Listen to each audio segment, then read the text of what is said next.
I just cut my hair. Do you like it? I like it. I think it's cute. I tried to film a video earlier, but my laundry was going and it was so loud. So I just decided that was wasted footage or whatever. Yeah. Oh, I discovered an ASMR creator named Lisa from the Sunshine Coast in Australia. And her ASMR is so good. I'll link her channel down below. I'm recently obsessed with it. She has so many good role plays where she is, working in an office of some sort, like a travel agency. Those are my favorite ones that she's done so far, are her travel agency ones, or a hotel. And she's just, chit-chatting with her imaginary coworkers, chit-chatting with customers who come in, clients, whatever.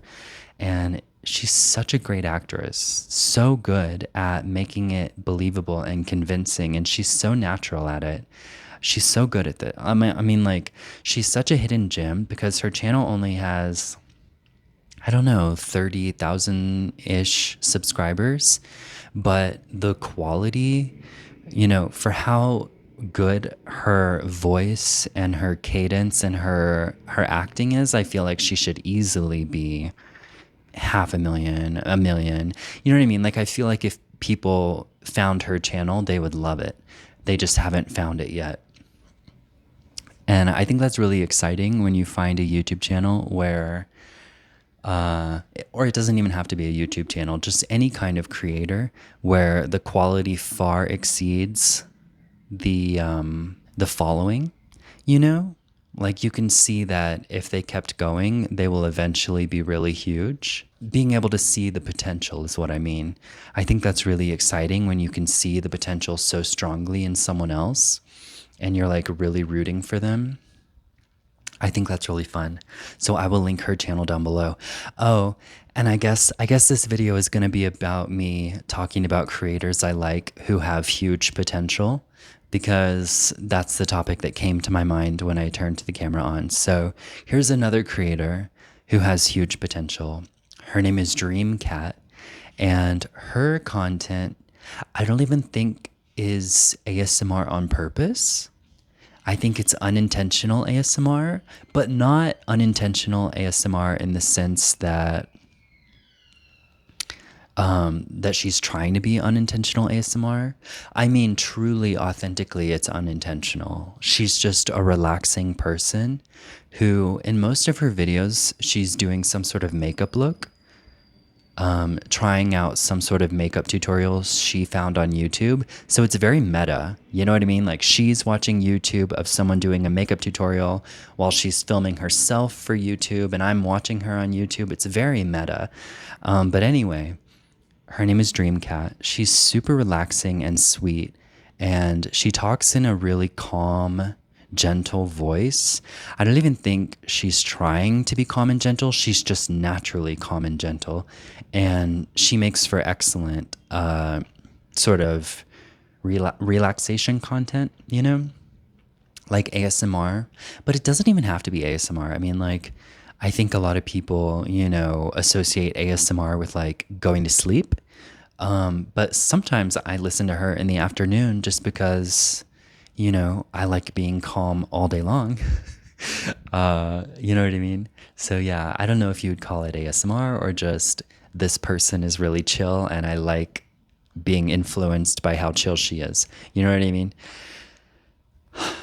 Yeah.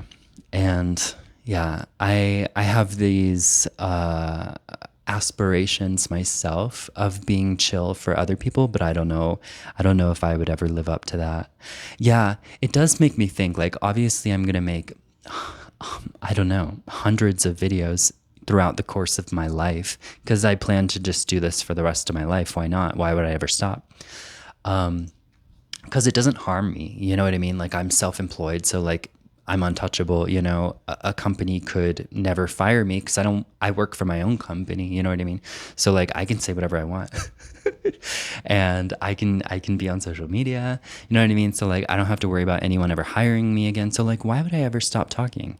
Why would I ever stop being myself online? You know what I mean? Like I have no downside.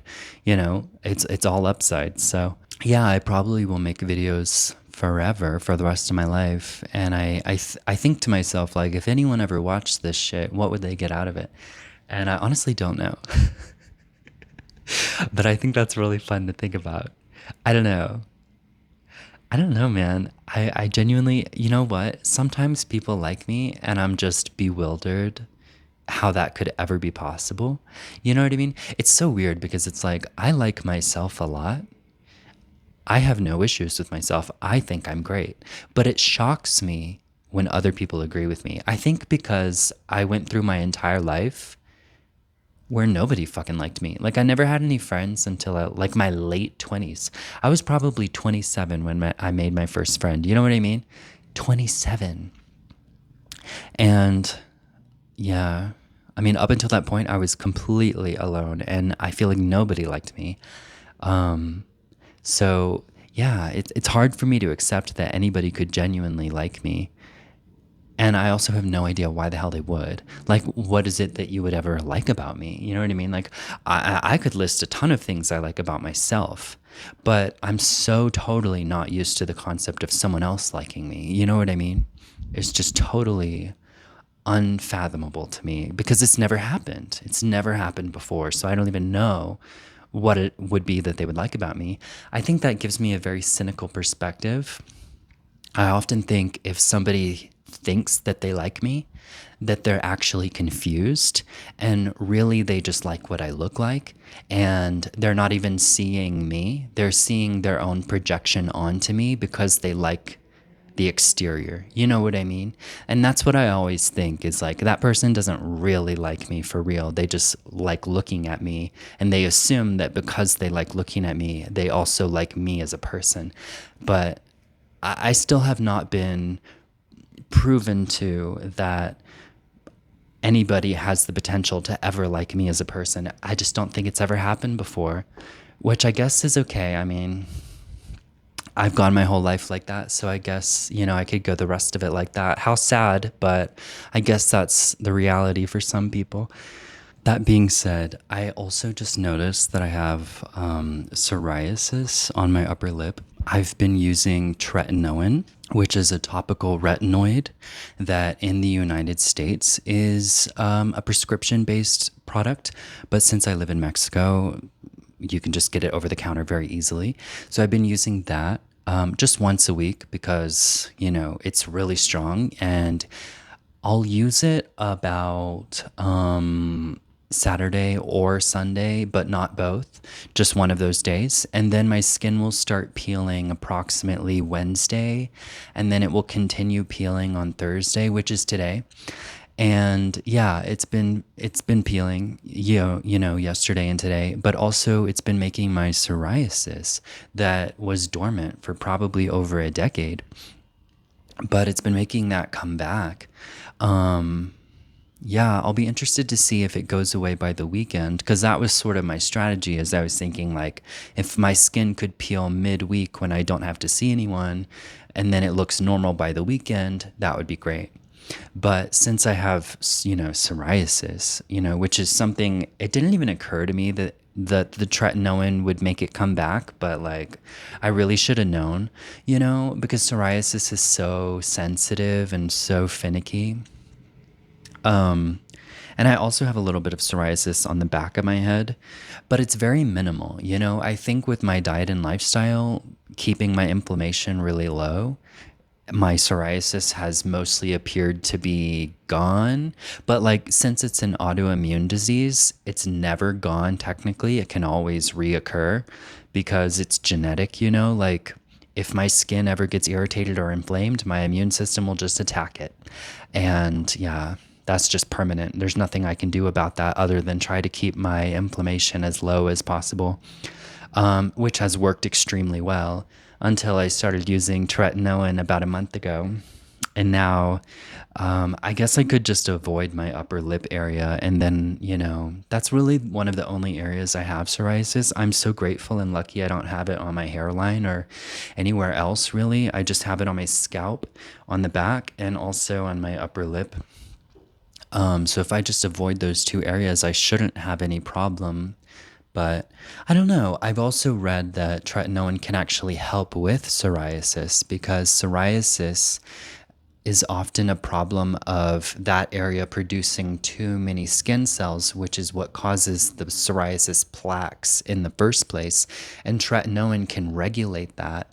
So I'm actually going to keep applying it to that area because I'm curious if it will like normalize over time as my skin becomes retinized and more used to it.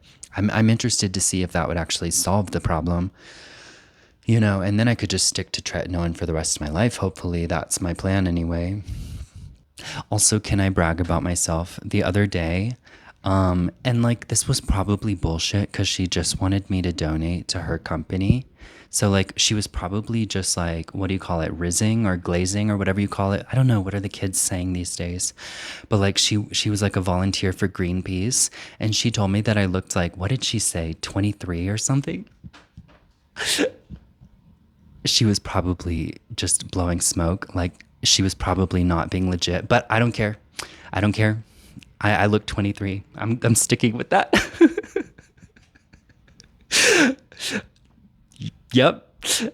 Representative of Greenpeace thinks I look 23. All right, that works for me.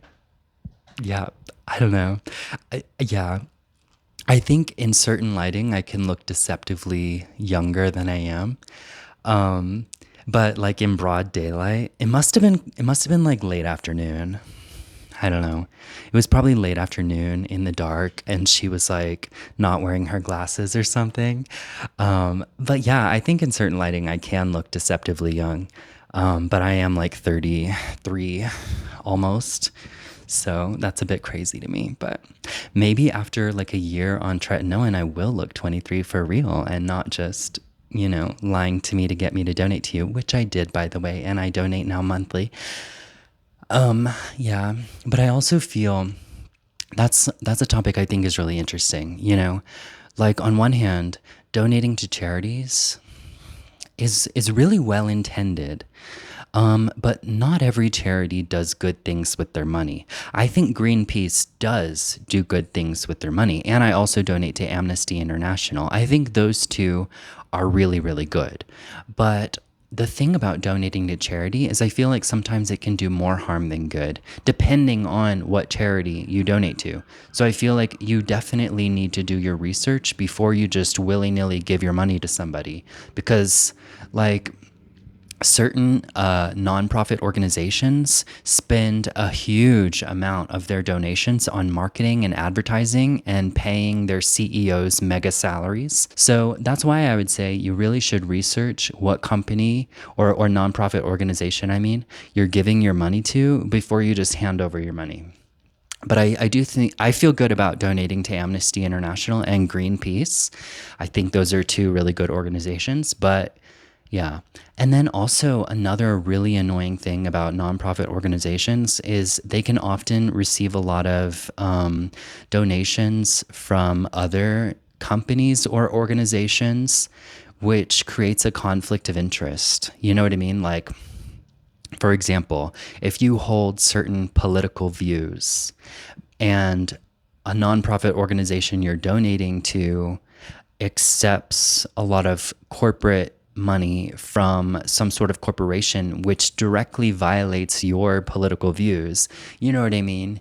Then now that company you're donating to has this conflict of interest where they want to continue receiving that corporate money, but if they do anything which antagonizes or opposes that company, like supporting your political views, then they could lose that donation. So it creates this conflict of interest. So again, I think you need to just really research the nonprofit organizations you give your money to, because yeah, if they are accepting money from nefarious sources, which a lot of them are, by the way, like I'll give you an example. This was a big problem in Denver. The Pride organization in Denver, what is it called? It's called like the Center on Colfax.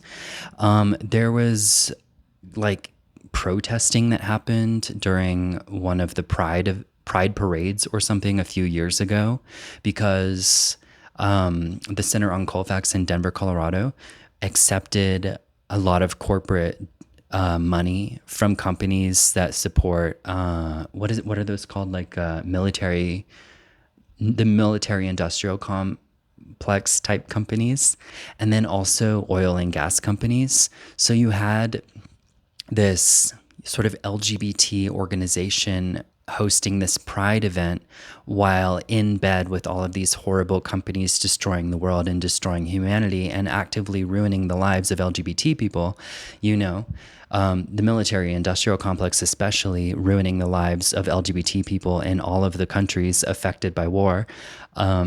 And it was such a huge contradiction. And I'm pretty sure they still accept money from all of those companies. So, yeah, it's still a huge problem, which is why you really should research who you're giving your money to before you just give them money, because you can actually be doing more harm than good, which is why I really liked the show The Good Place, because it really showed that even when you try to be a really good person, you can actively be making the world worse because everything is connected to everything else in ways that are totally unimaginable and unpredictable, and nobody has perfect information about any of it. So even in trying to do the best that we can possibly do, we can still be making everything worse just by existing and trying to do our best, which is why I really like that show, because it's true. And it's such a unfortunate part about living under capitalism is, I mean, even though I hate it when people say this, there's no ethical consumption under capitalism, it is technically true, because capitalism is built on exploitation, and there's no way to participate in that without participating in exploitation. Even just having a job at all is participating in exploitation, because you are being exploited. You know what I mean?